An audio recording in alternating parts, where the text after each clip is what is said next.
Hey everyone, today's video is about Vifitkit brand yoga mat which I got from Amazon for just rupees 300.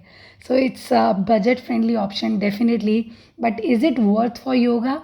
Let's unbox it, check it out and see how it performs. So first up, let's talk about what's in the pack. You get a yoga mat and a handy carry cover, making it easy to take it anywhere.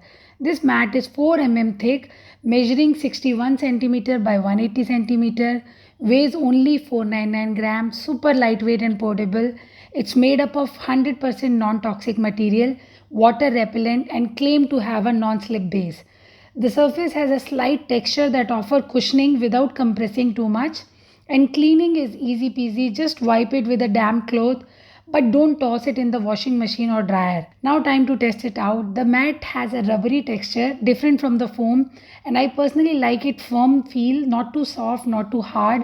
The cushioning is decent, but here is a big issue.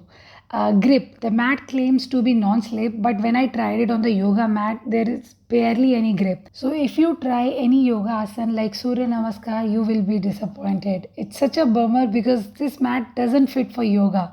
So what is it good for? If you need a mat for just sitting like a chatai substitute or for standing workout, stretching, back exercise, it works fine. The material is soft and seems long lasting. But for yoga, sorry, it's a miss because of the grip issue. Final thought, I have told you everything. Now you decide and subscribe for more such honest reviews. Bye bye.